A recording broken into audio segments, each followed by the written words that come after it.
We have received intelligence in regards to a secret plan by adults to launch a hostile takeover of the Cartoon Network. Now, number 2, your operative's name is Science Boy. Check.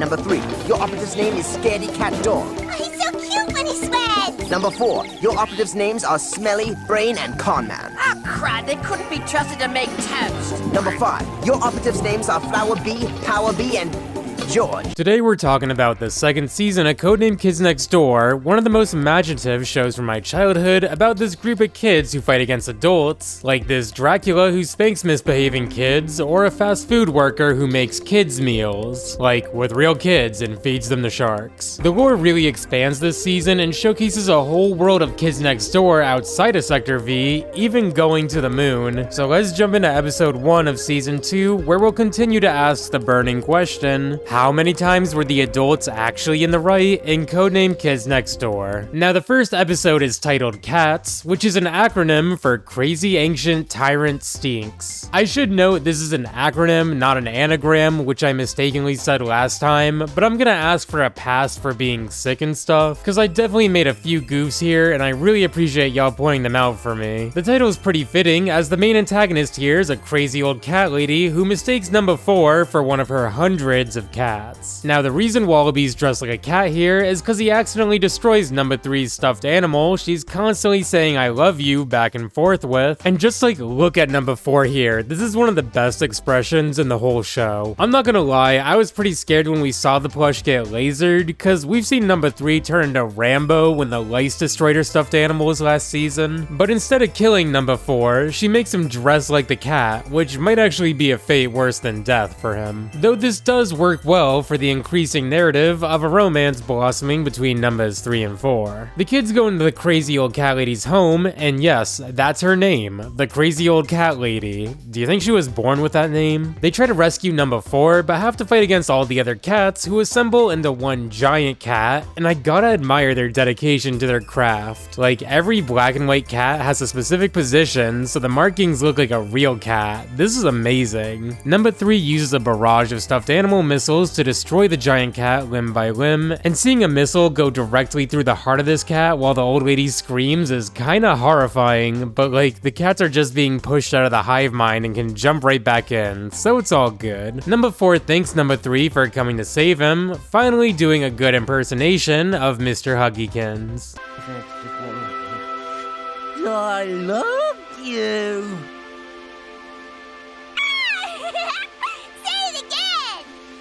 Press your luck. The giant cat mecha thing makes one last attempt at fighting the kids at the treehouse, but falls into the same trap Mr. Huggykins fell into, ending the episode with the crazy old cat lady taking over as the talking stuffed animal at this cat tea party. It's a pretty fun episode to kick off the second season, making further implications to numbers 3 and 4's relationship, but the real question we're here to answer today is, were the adults actually in the right here? Now, I like to take intent into the equation. Like, the crazy old cat lady didn't really intend to be a villain. It seems like she genuinely thought a cat of hers was being stolen. But there's probably some form of negligence here with having all these cats in this house. Like, we talk about the poor neighbors of the Kids Next Door treehouse. How about the poor neighbors of this cat house? I bet you can smell it from like 3 blocks away. Anyways, in the interest of being somewhat objective, I, the court, find Miss the crazy old cat lady as guilty. This is one of the cases I could probably be most convinced one way or the other, so yeah, let me know what you think of this one, cause I could really see it either way. Moving on to episode 1B,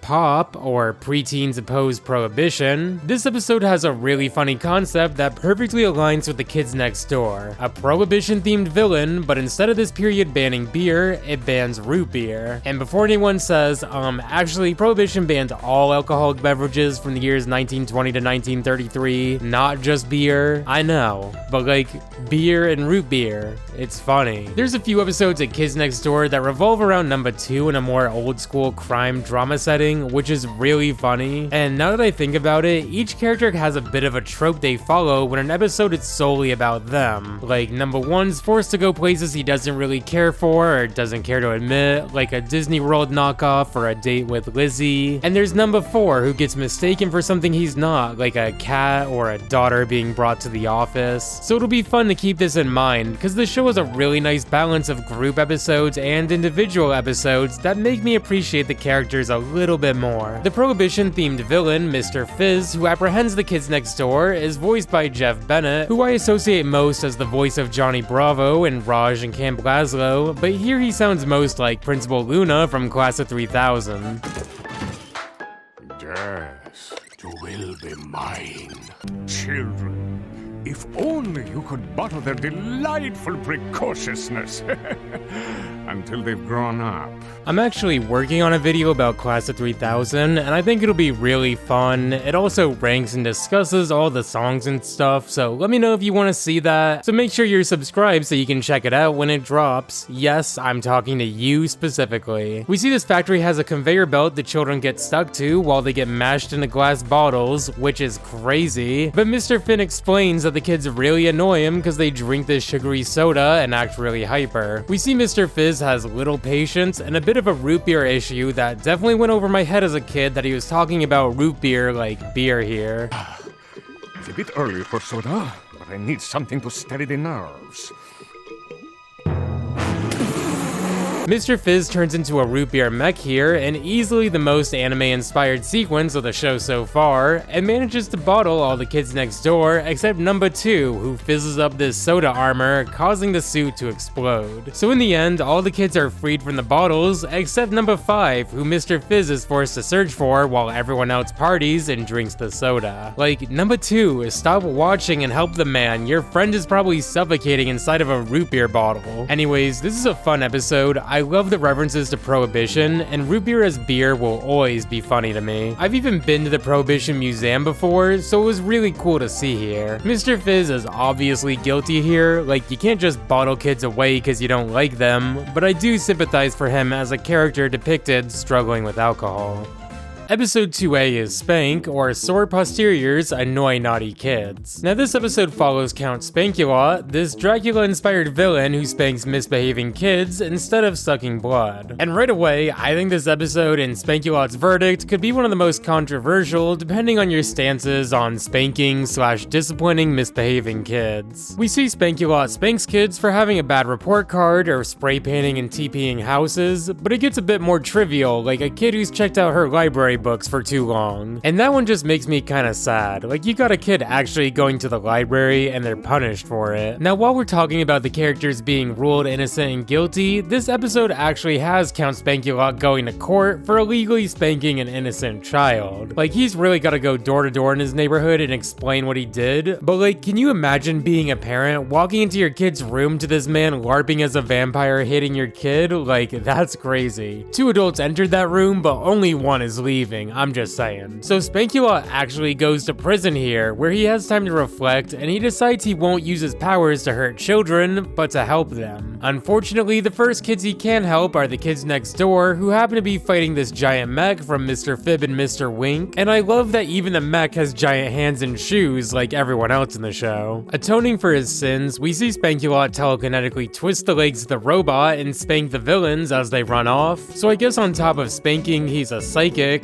but I've tried researching examples of vampires having telekinetic powers, which would make sense, but I don't know a whole lot about vampires. Anyways, it's a relatively common trope to have a villain join the good guys for an episode, and it usually ends with the villain genuinely trying to be good and just being really annoying or incompetent, or they reveal this was all a ploy and deep down they're still evil. Of all the adults in the show, it's really funny they chose Count Spankulot. Like, yes, he's an adult and a convict, but aside from Professor Triple Extra Large or Toilinator, he's easily one of the most childish adult villains. Although we see he still has his spanking urges. You know, that sounds really bad out of context, let's redo that. Although Count Spankulot can't fight his nature, slapping the ketchup bottle or number 3 stuffed animals, which is just kinda weird. That night Spankulot joins the kids on their first mission together, a fake mission to destroy Mr. Fib and Wink's playground destroying robot. And history will probably say Fib and Wink were roommates, but come on, they were definitely a couple. jail. When they turn the lights on, it's revealed this wasn't Fib and Wink, but the judge and his wife who sentenced Count Spankulot to jail before. Like, look at his lawyer, man. He knows his client's going back to jail. But at least it was for hitting adults this time, I guess. The judge's wife seems to really like Spankulot, which I'm not even gonna get into. Anyways, this was a pretty genius scheme to get rid of the villain, or almost reformed villain, at least until number 3 blabs their plan of sending Spankulot to the wrong house, ending the episode with them catching these hands. As I've mentioned, I really value intent when making these rulings. Like, Spankulot didn't have a lot of malice here. He wanted to make up for hurting children in the past by helping them now. He was just really annoying. But I think there's a lot of people who would feel it's crazy he ever spanked someone else's kid in the first place, whether he got permission from the parents or not. I assume he probably wants to help guide the youth through a bit of tough love, but I think regardless of your stances on disciplining children, the moment that really pushes him over the edge for me is when the kids next door are reluctant to let him join the crew, and he just instinctively raises a hand to the air like he's gonna beat them now. It almost seems like this was subconscious, but I think on account of hitting random children and judges, and their wives, and just being kind of annoying, I have to mark Spankulot as in the wrong here.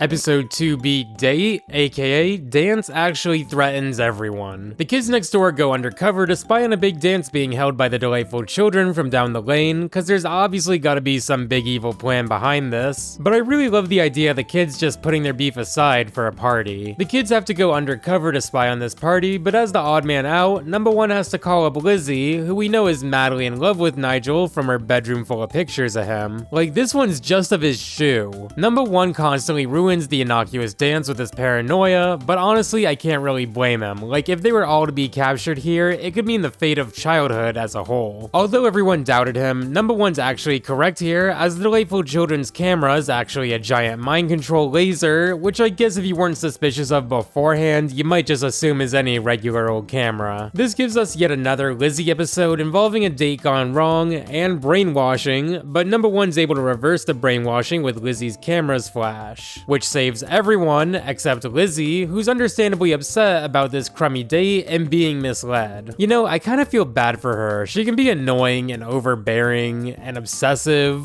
but she's just a girl who seeks romance and is kind of used by number 1 in his plans. I think what makes this dynamic work despite all this is each time the day is saved, number 1 and Lizzie always make up. Like here, Lizzie punches her punch at Nigel and causes the delightful children's plan to short circuit, but in the ensuing fireworks, we see Nigel even hold Lizzie's hand. Now the delightful children aren't adults, but they're still villains, which is close enough for me, so for trying to brainwash all the kids, I, the court, find the delightful children guilty. Episode 3A, Support, aka Special Underwire Protection purportedly outfits rotten teenagers. The episode starts with numbers 1 and 2 breaking into number 5's house, where we see her father casually sitting at the table reading a book.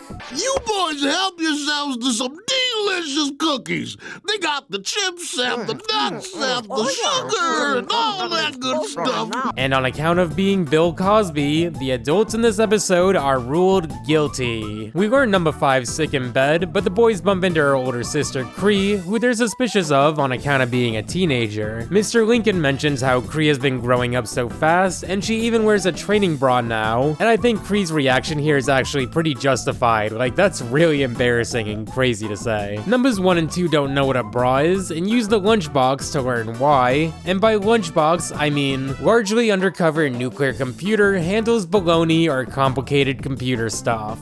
That's computer with a K. The lunchbox is kinda interesting because it kinda insinuates all the episode titles may be created by this device, which somewhat randomly finds words to turn into acronyms, like this is what it probably looks like when people use ChatGPT as a search engine, which I still don't understand. When the boys research what kind of teenage technology a bra might be, it reads it back as battle-ready armor, and to this day, I still think of battle-ready armor when I see the word bra. Maybe because it's such a short word, it just just naturally looks like an acronym to me. The boys break into Kree's room and start trying on her bras, and as crazy as that sounds, it's still not really half as crazy as SpongeBob and Patrick going on a panty raid at Mr. Krabs' mom's house. Nigel and Hoagie argue about who should try on this mysterious battle-ready armor first, and this back and forth is made all the more funny by the fact that they're both voiced by the same man, Ben Diskin. He's done a lot of voice work throughout the years, especially with anime dubs, so the funniest comparison my friends and I make is No.1 and Joseph Joestar sharing the same English voice actor. Ready, set, give me happy. Now be silly. Show us those pearly whites. Ben isn't the only voice actor here who has to argue with himself, as No.5 and her older sister Kree share the same voice actress, Cree Summer, so her name is actually a fun little shout out here. Also, every time the delightful children speak, it's actually Ben Diskin, Cree Summer, and No.4's voice actor, D. Bradley Baker, all speaking at the same time. So it's kinda crazy to think every time you hear this group of villains speak, it's actually numbers 1, 2, 4, and 5. This episode doesn't have a huge plot and mainly revolves around the jokes and gags of these kids trying to figure out what bras are, giving us like a crazy kids say the darndest things segment. What's the matter, teenager? Afraid we'll put your bras to better use? The end of this episode is a pretty big lore drop as we see Kree sneaks into No.5's room, putting some kind of probe into her ear and bringing the extracted chemical to Father. This is one of the first big plot twists of Kids Next Door, to learn the teenagers are actually evil, especially No.5's older sister of all characters being Father's apprentice. No.5 seems to be aware of this though and set up a dummy to get its brain probed instead of her own, so looking back at this episode, I actually understand why Nigel was so worried about a bra being battle-ready armor.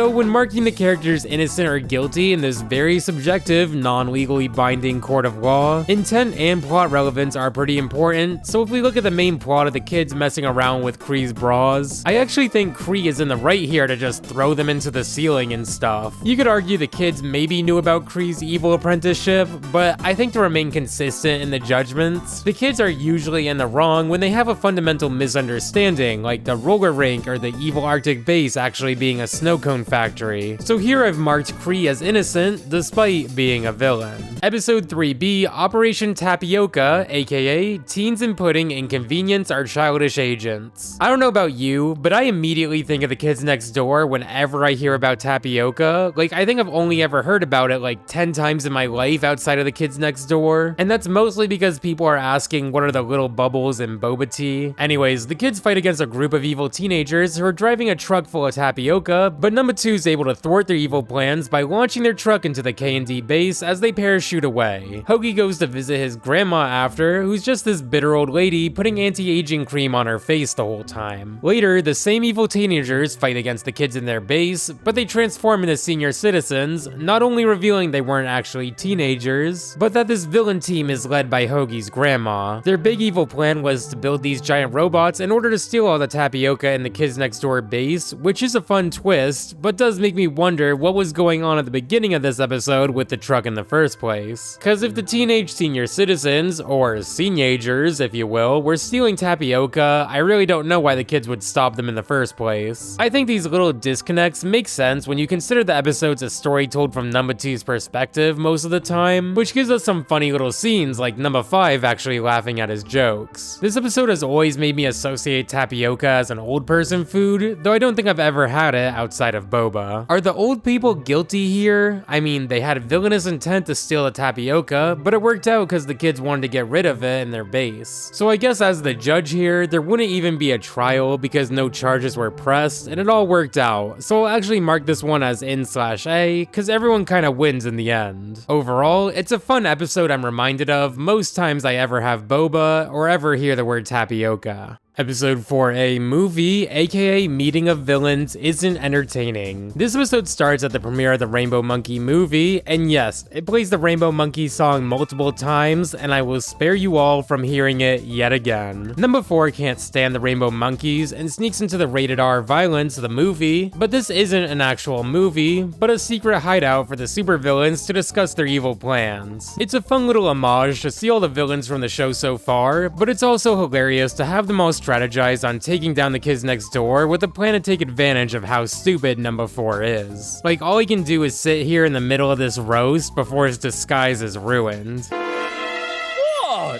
You never seen a guy go into the bathroom before?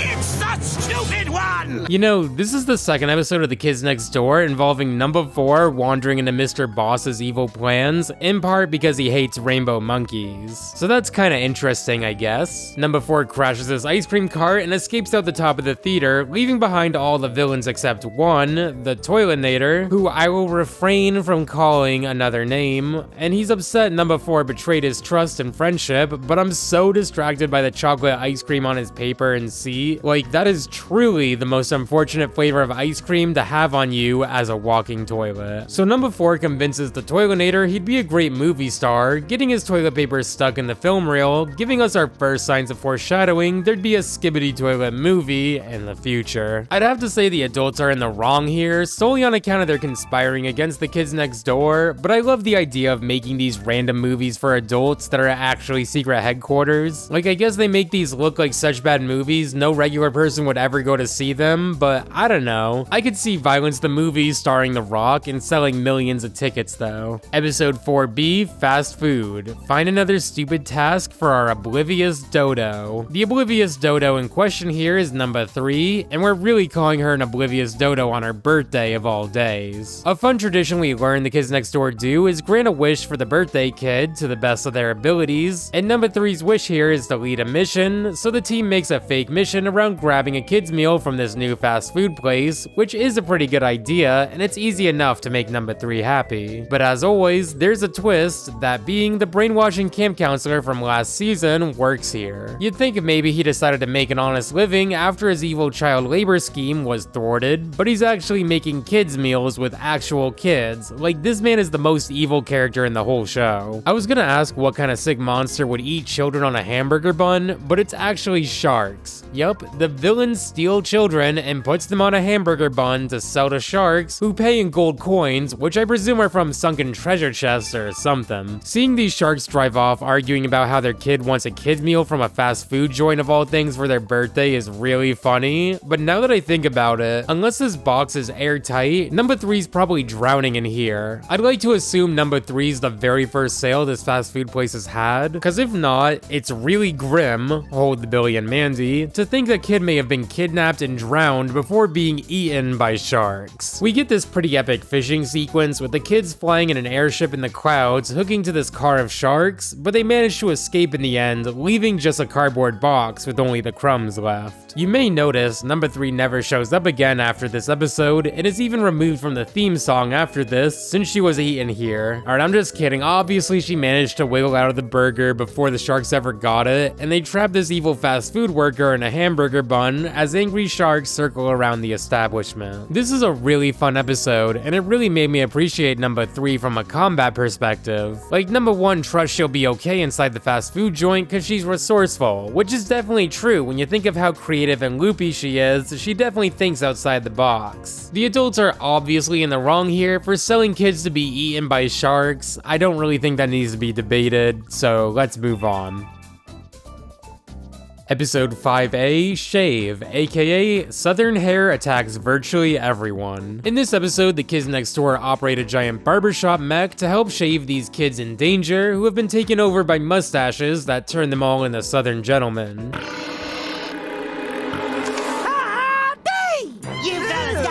My lack of hospitality. We find the source of these mustaches in this tall building that even has a mustache itself, and while we'd assumed this evil mustache adult was behind this all, it actually turns out these mustaches are sentient little creatures that need homes now that mustaches have gone out of style. Now, as a reminder, this show came out in the early 2000s, before people like Curtis Connor revitalized the mustache. Though a lot of people would disagree, you gotta at least admire the confidence to rock a style like this. With these mustaches being sentient, I can't help but wonder if it hurt when they were shaved off the kids' faces, but I guess they were always shown to be chopped clean off, so maybe it was a quick, painless way to separate them. Number 3 thinks they're cute kitties and insists they save them, and this is one of the funniest moments of the whole season to me. And better yet,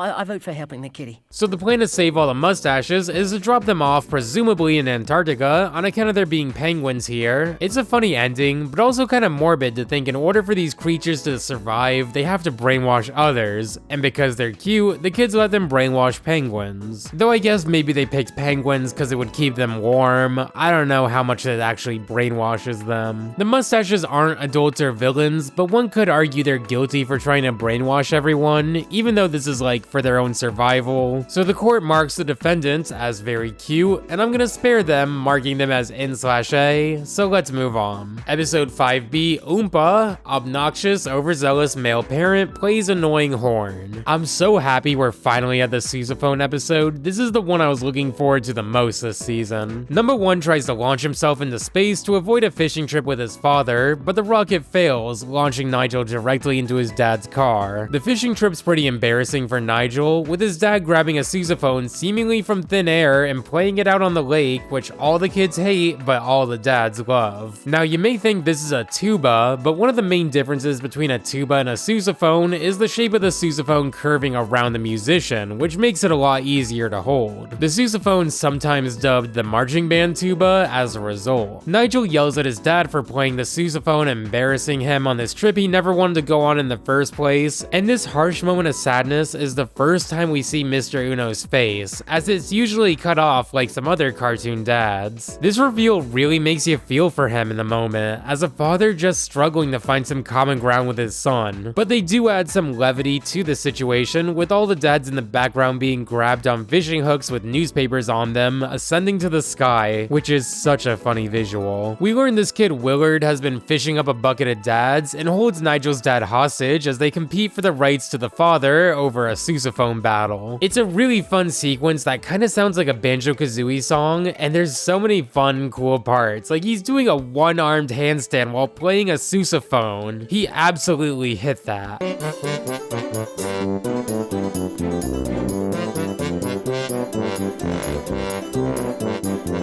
We learn Willard's dad isn't gone, but was just going out to get milk, and that's right, the dad finally came back with the milk. So the Unos return to fishing, and you'd think the episode would end with a tender moment, finally connecting over fishing, but Nigel just gets scolded for his poor sousaphone playing and tries to drown himself as a result. Overall, this has always been one of my favorite episodes of Kids Next Door, and the song has always stuck with me for whatever reason. There's no adults here really to be in the right or wrong, like Willard would probably be in the wrong for dad napping, but I wouldn't really call him a villain as much as just a lonely kid. So I've marked this as NA, let's move on.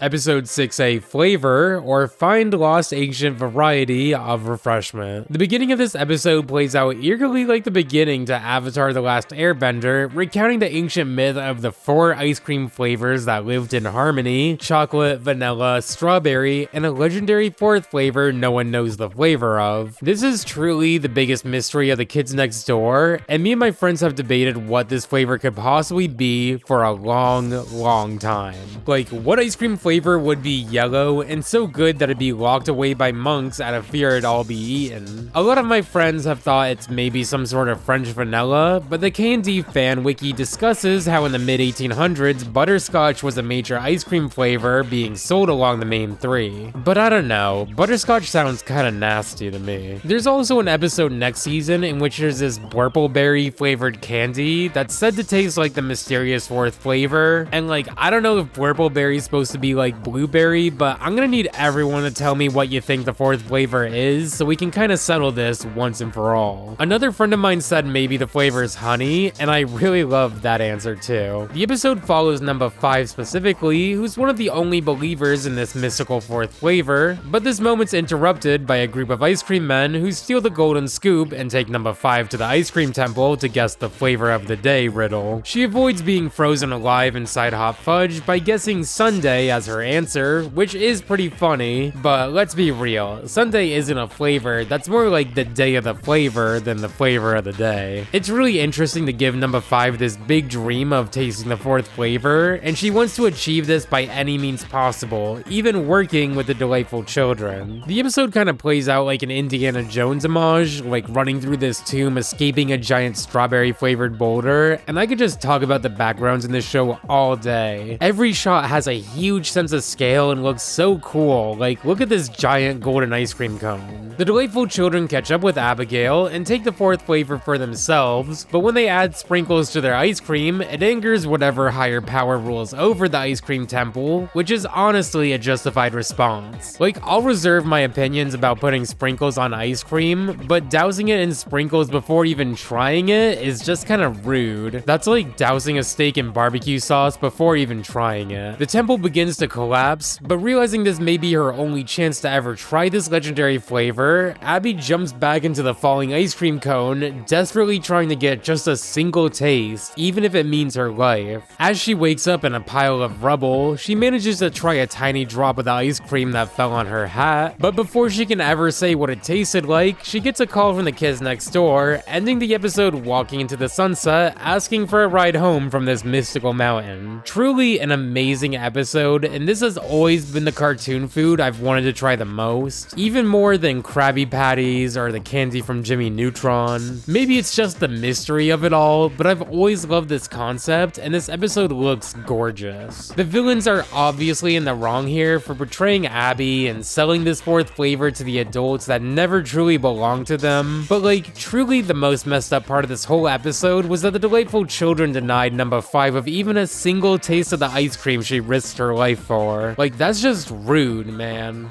Operation 6B Kids, Kids' identity suddenly 16, in which number 2 works on an invention to make hamsters stronger and more efficient, but accidentally turns himself into a teen, setting off the treehouse's teenage security alarms and getting kicked out where he bumps into Kree. They really hit it off well, and number 2 has had a crush on Kree since the Battle Ready Armor episode, but unfortunately the teenage spell wears off, and number 2, or Hank, as he now calls himself, runs back and forth to the treehouse to turn himself back into a teenager again and again. Kree has to leave their date because she gets a call from Father that the kid's security system is down, so Kree takes Hank on her mission to destroy the kids next door, easily defeating them all as number 2 just watches in bliss from the kiss he got earlier, but eventually decides to come to his senses and help his friends, because... Hank!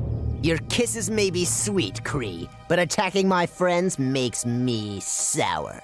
Kree gets arrested and taken away to the moon base, but as we'll see, she's always a step ahead, because she calls Father here and says she's headed to the moon base, indicating this was all part of her plan. This is really interesting to me, because not only does it hint at a major future location in the moon base, but it's really intimidating to think Kree is always a step ahead. Like, maybe she knew this was number 2 the whole time and she just pretended to get duped so that she could get closer to the moon base. I'd have to say Kree is in the wrong for attacking the kids next door, and yeah, it really seems like the adults are usually just in the wrong this season whenever they show up, but let's see if this changes in the second half of season 2.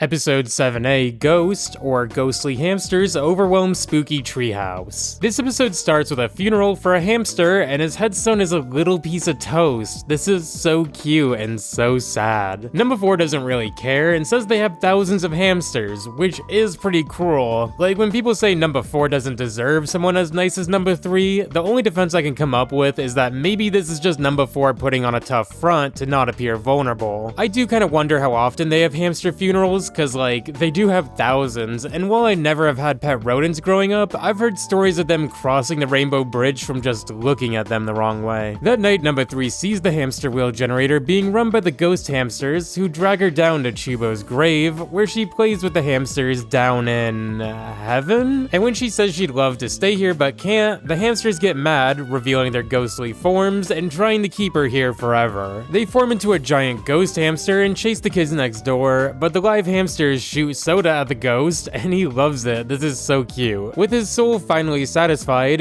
Chubo seems to be at peace and goes back down to heaven, where we see number 2 was correct, and that all the pets are in a better place now where they can drink soda and ride dirt bikes all day. It's a fun episode, and it really brings to attention just how awesome the hamster designs are. Like, they're so dang cute. They're perfect. No trial here. N.A. Let's move on. Episode 7B is Fugitive. Facing unpleasant girls insulting taunts isn't very enjoyable. This episode introduces us to number 86, an unpleasant girl in question and the head of decommissioning who really hates guys. It's pretty cool to have another character like Chad/number 274 that outranks the kids next door, and it's interesting to get more of an outlook on just who exactly is behind the decommissioning. Also, I just realized her name's number 86 because she gets rid of others. Like, in a kitchen you may hear the term 86 to get rid of something. Like in this episode, 86 is trying to get rid of Agent 206, an operative who escapes his decommission. Chasing him through the sky to the delightful children's mansion, here she tells the boys next door to just stay out of this while she pursues the escaped prisoners with numbers 3 and 5, but she bumps into the delightful children who have a giant jar of toenails they've been collecting, which is so disgusting. I'm just gonna skip over to this part where they land on her all the way to the end where numbers 1, 2, and 4 incidentally capture the fugitive when they open the door to the mansion and knock her out. 86 is pretty upset about this, as she wants to ensure the guys don't get any credit for this, storming back to the moon base where it's revealed number 206 they were chasing this whole time is actually her superior, number 362, who is going undercover to try to expose the delightful children's plans. It's a funny twist to the end of the episode, and while number 86 can be a bit annoying, I do appreciate the expansion of the lore revolving around the decommissioning unit. As disgusting as the delightful children are, I can't call them guilty for collecting toenails. I can only feel bad for them and call them disgusting. So this is marked as NA. Let's move on.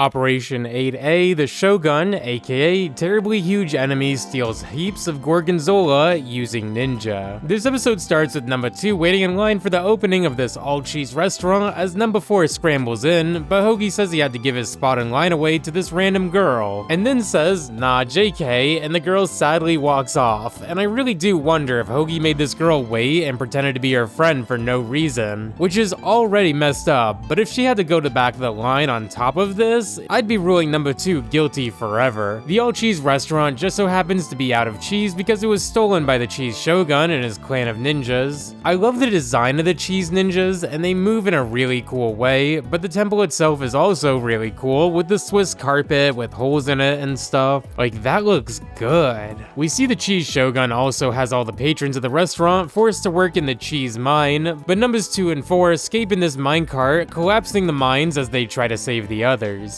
A funny note about the background characters in this episode is there's several of the dads from the Sousaphone episode, including Willard's dad, but not Willard. So maybe he's sitting at the pier fishing for a new dad right now as we speak. Number 2 ends up in a cheesy duel against the cheese shogun, and I love the reveal of number 4 walking in as we see the silhouette of number 2 defeated on the ground. When the camera turns around, it actually turns out number 2 is sitting on top of the throne. They just look really similar, and the cheese shogun happened to hit his head on the ceiling when he jumped into combat. This episode is pretty cheesy, pun intended I suppose, as they really lean into the cheese puns and the world building around this episode. Like, the setting of this massive cheese mine is super cool to see. And on account of stealing from restaurants and enslaving children and their fathers, the cheese shogun is found guilty. Episode 8B, College, concerned operative leaves loafers engaged goofily elsewhere. The kids next door have a beach day on their day off, but number 1 leaves to investigate a 10-year-old being accepted into college where he suspects their brains must be taken out. We learn this college has Professor Triple Extra Large, the mad scientist who's been working on the perfect snow cone, who captures Nigel and uses him as his test subject to find the perfect snow cone, on account of Nigel not getting brain freezes. Despite this being their day off, the kids next door intervene and save Nigel, despite him not needing saving, and it's a really funny concept for an episode to have the kids next door saving someone who doesn't want to be saved. survived. Like, it makes you kind of root against the kids next door for a change. Professor Triple Extra Large has a pretty level-headed response to the kids barging in and takes over the college's clock tower to fight against the kids. The episode ends with the kids defeating Professor Triple XL as they return to the beach, where number 1 looks dramatically out at the ocean, lamenting that the last snow cone he had was the perfect flavor. So we know the perfect snow cone was green, and maybe the color isn't relevant, but I also kind of assume this is like a melon flavor or something, which sounds really good. It could be lime or green apple, but regardless, this show has given me a craving for melon snow cones and honey ice cream in the middle of winter. Per usual, I'm actually gonna say Professor Triple Extra Large was in the right here. Like, yeah, he kidnapped Nigel, but it was for snow cones, so everyone was happy. Triple XL is really the only adult so far that they fight over misunderstandings with, and he always seems to be innocent, at least so far.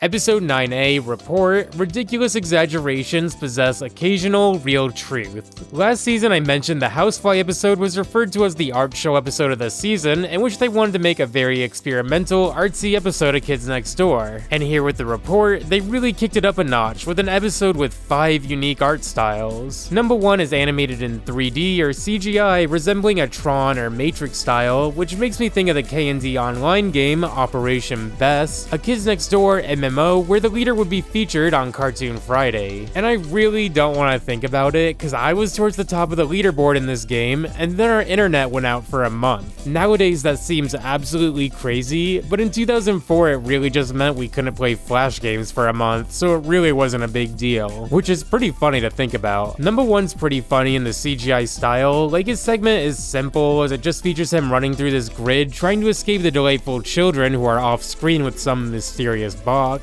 Which leads to number 2's segment, a superhero comic. I love the paneling of this animation, like making it an animated comic book, and it's fun to see this interpretation of the delightful children. Number 3 has a really fun sequence that looks like she drew it in crayon as she dances around with this mysterious box they've been trying to save from the delightful children, who are now this horrifying octopus creature. Like, look at the tall one, David. Is this singular dot supposed to be his mouth? Number 4, or number 4Ku, fights delightful children over the precious rectanguloid power charm, which is obviously supposed to be like a Dragon Ball, and oh my gosh, the delightful children are just 5 forms of Frieza. This was so cool to see as a kid, and this was really a fun homage. Like, he just straight up looks like Goku in some of these shots. It's so funny. Number 5 sequence is supposed to be more of an old school UPA style of animation, as Mr. Warburton even cites writer Mo Willems' influence on this part, which makes a lot of sense considering Mo Willems' own cartoon before this, Sheep in the Big City, had a very old school style in a similar vein. We learn the mysterious box they were trying to save the whole episode is a pizza box the kids actually stole from the delightful children because they picked up the wrong order, leading to one of the funniest end screens of any episode. We see the pizza shop has the K&D pizza without any anchovies, waiting for them to pick it up, so this is one of the few times the delightful children are in the right, but as usual, it's caused by a mistake and misunderstanding on the Kids Next Door's end. This is a really great episode, and I love to see the different interpretations of the Kids Next Door, though you should be warned this episode has a lot of crazy flashing lights, so I'd be careful about watching it if you have any epileptic issues because some of these sequences are pretty harsh. Episode 9B, Brief, Big Reward if Enemy Finished. Number 1 gets a pair of underwear in the mail, or I guess I should say, tighty whities. Who are you? They call me Mr. White. Somewhat in Breaking Bad fashion, it turns out Mr. White is a sentient pair of underwear sent by the delightful children to assassinate number 1, but after seeing how nicely Nigel folds his underwear, realizes he can never hurt a kid who takes such good care of his undergarments. He saves Nigel from falling out of the treehouse, and I thought he'd become like a big underwear parachute, but he actually sacrifices himself, stretching his elastic possibly to the point of no return. Mr. White says he's going to retire from his mobster days and move to Florida, but has one final present for the delightful children before he goes, and it's worse than anything you could ever imagine. A present. What?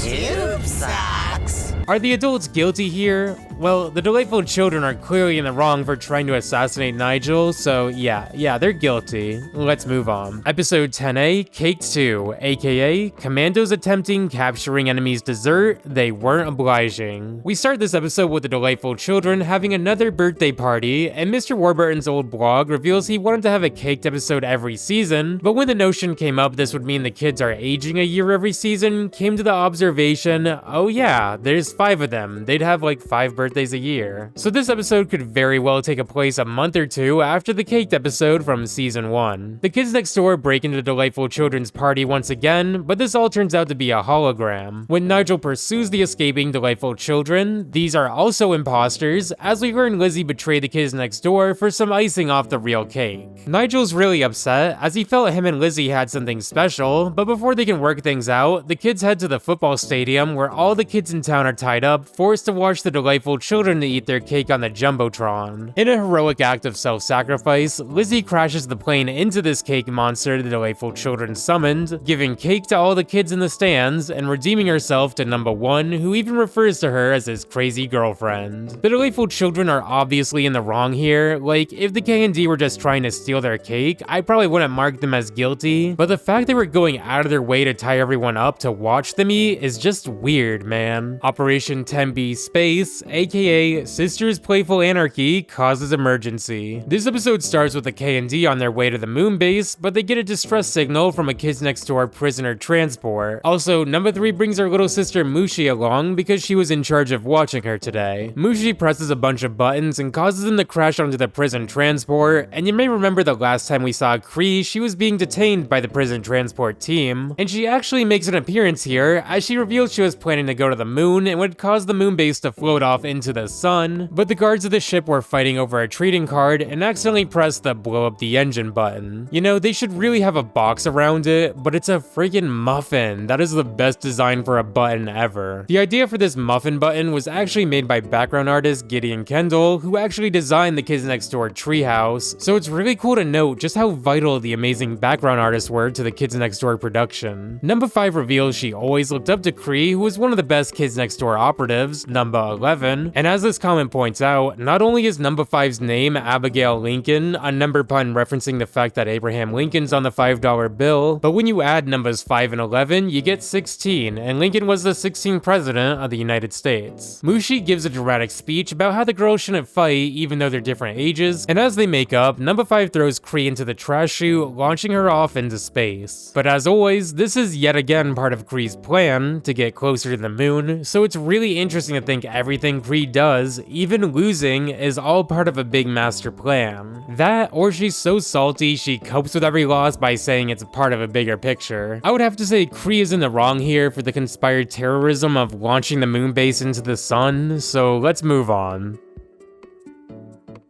Episode 11A, Beach, aka Boys Enthusiastically Attempt Chivalrous Heroics. The kids next door go to the beach, except number 1 because he thinks the beach is boring, and I'll be real, I also kinda thought the beach was boring as a kid. Number 3 builds a sandcastle kingdom that looks eerily like Adam from Oni Plays, and when she claims to be Princess of the Beach, is taken away by the Knights of the Round Towel. I really love their designs, like this giant shell chest plate or these car parts, and we see Kooky gets taken to the giant sandcastle where the king of the beach plans to get married to number 3. Number 4 does his best to save Kooky, denying that he loves her and that she just owes him a quarter or something, and the rest of this episode is a big beach-themed night duel, ending when the Beach King's mom yells at him and his cousins that it's time to go home. There's something really funny about a bunch of bigger older cousins treating their little cousin like a king and doing whatever's needed to keep up this illusion. This episode's a really fun addition to the relationship between numbers 3 and 4, and this beach-themed duel is a really fun imaginative sequence that the Kids Next Door is all about. I wouldn't say the Sand Knights are guilty as much as they just all have really big imaginations, and they're kids on top of this, so while they were the antagonists here, I'd probably just mark this episode as NA. Operation 11B, Undercover, Trevor, aka Unusual New Defector, eagerly reveals coffee operations' vital enemy relevance. This episode starts with the kids next door chained to a glacier by the delightful children from down the lane, but right before they get destroyed, Lenny, the child in the football helmet, clicks the wrong button, launching the delightful children back into space. Later they go to the moon base where they learn Lenny's actually an undercover spy and has been working for the kids next door this whole time, but number 4 doesn't understand this and just starts attacking him. You know, part of me didn't really think the delightful children could even separate. I kinda thought they were just attached at the hips or something. The mission is to cut off the delightful children's coffee supply, which will help destroy both them and the adults, and it's absolutely hilarious to see in this world people work on coffee rigs akin to oil rigs. In the end, we see this was a double cross, and Lenny actually betrayed the kids next door, and look how he snaps back into a place, assimilating with the rest of his crew. You didn't think we'd ever part, did you? The suitcase they presumed was full of K&D secret info was actually just a popcorn bomb that ends up exploding the coffee rig and saving the day. It's really cool to have an episode that focuses more on one of the individual delightful children. It really gives a more humanizing element to these very odd characters, which will hit even harder the more we learn about them and their backstories as we progress further through the show. But for now, I'd have to mark the villains as guilty for their scheme of accessing the kids next door's top secret information.